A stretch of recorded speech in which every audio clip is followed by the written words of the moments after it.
Hi! Hello friends అందరూ ఎలా ఉన్నారు? బాగున్నారా? ఇలా చూడండి ఒకసారి మేమైతే మా పెద్దమ్మ వాళ్ళ ఇంటికైతే వచ్చామండి ఫంక్షన్ ఉంటే. ఇక అక్కడైతే చికెన్ కర్రీ అయితే చేస్తున్నాను. మీ అందరి కోసం అయితే ఇలా చూడండి. ఫస్ట్ అయితే మా మరదలు ఆనియన్స్ అలాగే పచ్చిమిర్చి ఇవైతే టమాటా ఇవన్నీ కట్ చేసిందండి. ఈరోజైతే నేను టమాటా చికెన్ కర్రీ అయితే చేస్తున్నాను ఎంతో టేస్టీగా. ఒకసారి అయితే చూడండి నేనైతే ఫాస్ట్‌గా ఇప్పుడు స్టవ్ ఆన్ చేసుకొని గిన్నె పెట్టుకొని ఆయిల్ అయితే పోసుకున్నాను. ఆయిల్ వేడైన తర్వాత పొడువుగా కట్ చేసుకున్న పచ్చిమిర్చి అలాగే ఒక 2 గడ్డల ఉల్లిపాయలైతే కట్ చేసుకున్నాను. ఇలా చూడండి మనకి చికెన్ టమాటా కర్రీ చేసుకున్నప్పుడు దాంట్లోకి ఆనియన్స్ తక్కువగా వేసుకోండి. టమాటా ఎక్కువగా వేసుకోండి. టేస్ట్ అయితే చాలా బావుంటుంది. ఇలా చూడండి ఇప్పుడు ఆనియన్స్ అన్నీ ఫ్రై అయిన తర్వాత నేను ఒక 1 ½ స్పూన్ అయితే పసుపైతే వేసుకున్నాను. పసుపు వేసుకున్న తర్వాత ఇప్పుడు మనం శుభ్రంగా కడిగి తీసుకున్న చికెన్నయితే ఇలా మొత్తం వేసుకోవాలి.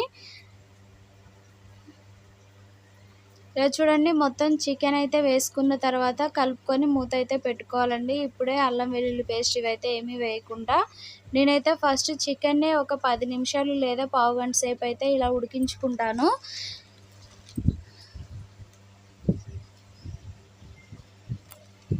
ఇలా చూడండి ఇప్పుడైతే మొత్తం కలిపేసాం కదా, కలిపేసుకున్న తర్వాత మూత పెట్టుకొని అయితే మనం ఉడికించుకుంటే దాంట్లో వాటర్ కూడా ఎక్కువగా వచ్చేసి ఆ చికెను ఎక్కువ శాతం ఆ వాటర్తోనే ఉడికిపోతుంది.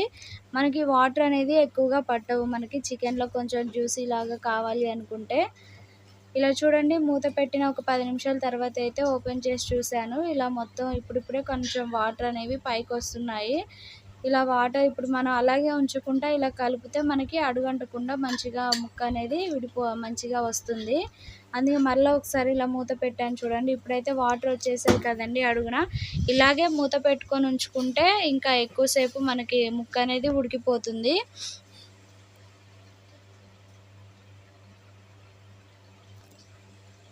ఇలాగ నేను ఒక 2, 3 సార్లు అయితే మూత పెట్టుకుంటూ తీసుకుంటూ ఇలా ఒక 5 నిమిషాలకు ఒకసారి అయితే కలిపాను. ఇలా కలుపుతూ ఆ తర్వాత మనం ఇప్పుడైతే ఇంకా అల్లం వెల్లుల్లి పేస్ట్, సాల్ట్ ఇవైతే వేసుకోలేదు కాబట్టి ఇప్పుడైతే వేస్తున్నాను చూడండి. ఒక 3 టేబుల్ స్పూన్స్ అయితే అల్లం వెల్లుల్లి పేస్ట్ వేసుకుంటున్నాను. ఫ్రెష్ అల్లం తీసుకుంటే టేస్ట్ కర్రీ కూడా చాలా బాగుంటుంది. ఇలా చూడండి అలాగే మనకి ఆ కర్రీకి సరిపడా ఉప్పు అయితే వేసుకోండి ఇప్పుడే.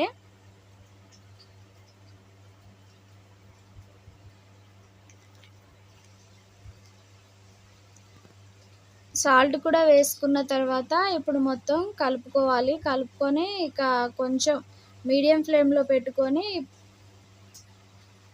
ఈ మూత పెట్టుకొని అయితే ఉడికించుకోవాలండి. మనకి అల్లం పచ్చివాసన అనేది అంతా పోయేంత వరకు ఇలా కలుపుకొని మూత పెట్టుకొని ఒక 10 నిమిషాలు అయితే ఉడికించుకోండి. ఎందుకంటే మనకు ఆ టేస్ట్ స్మెల్ అనేది చికెన్‌కి అయితే పట్టాలి కాబట్టి ఎమ్మటే కారం అయితే వేయకూడదు. ఒక 10 నిమిషాల తర్వాత అయితే వేసుకోండి బావుంటుంది.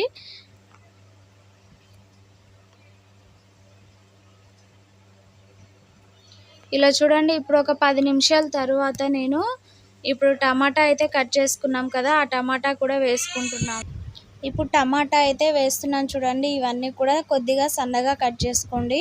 టమాటాలు సన్నగా కట్ చేసుకోవడం వల్ల తొందరగా ఉడికిపోతాయి. మనకి ఇలా పీసెస్ లాగా అయితే కనపడవు. ఎందుకంటే టమాటా ముక్కలుగా ఉంటే తీసి పడేస్తారు కాబట్టి సన్నగా కట్ చేస్తే మొత్తం మంచిగా మెత్తగా ఉడికిపోతాయి. అలాగే ఇప్పుడు మనకి టేస్ట్‌కి సరిపడా కారం కూడా వేసుకోండి. టమాటా వేసుకున్నాం కాబట్టి కొంచెం కారం ఎక్కువగానే పడుతుంది. చూసి అయితే వేసుకోండి కారం. ఇప్పుడు ఇలా చూడండి వేసుకున్న తర్వాత మొత్తం కలుపుకొని ఇక మూత పెట్టుకొని అయితే ఉడికించుకోవాలి.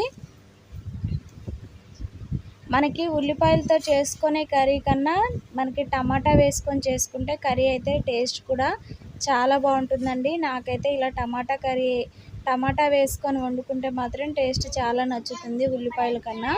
ఇలా చూడండి ఇప్పుడైతే నేను మూత పెట్టాను కదా, ఇక తీసిన తర్వాత ఇలా మధ్య మధ్యలో కలుపుతూ ఉండాలి. ఎందుకంటే అడుగంటుతుంది కాబట్టి కూర అడుగంటకుండా ఇలా మధ్య మధ్యలో కలుపుతూ ఉంటే మనకి ఇలా చూడండి ఆయిల్ కూడా పైకి వస్తుంది కదా.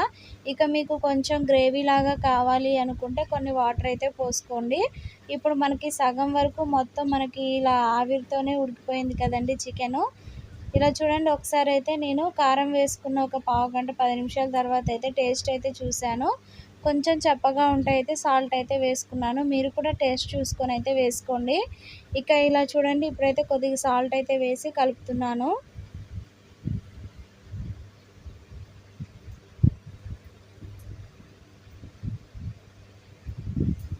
ఇప్పుడు సాల్ట్ అయితే వేసాను కదండి, ఎందుకంటే మనకి కర్రీ టేస్ట్ రావాలి అనుకుంటే ముందుగా అయితే సాల్ట్ అయితే వేసుకోవాలండి.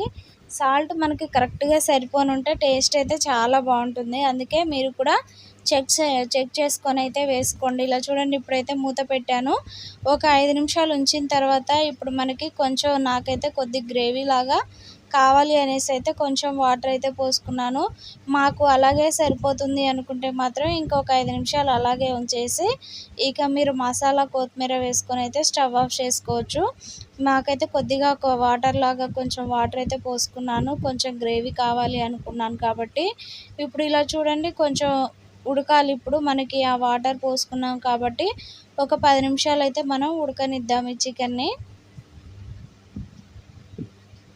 ఇలా చూడండి, ఆవిరంతా మొత్తం ఇలా చూడండి మనం పోసుకున్న వాటర్ కూడా ఉడికి దగ్గరికి అయిపోయింది కదండి చికెను. ఇప్పుడు ఈ గ్రేవీ కన్సిస్టెన్సీ అయితే మాకు సరిపోతుంది కాబట్టి ఇక లాస్ట్లో మసాలా వేసుకొని అయితే ఫినిషింగ్గా మసాలా వేసాను. అలాగే కొత్తిమీర ఉంటే కొత్తిమీర కూడా వేసుకోండి.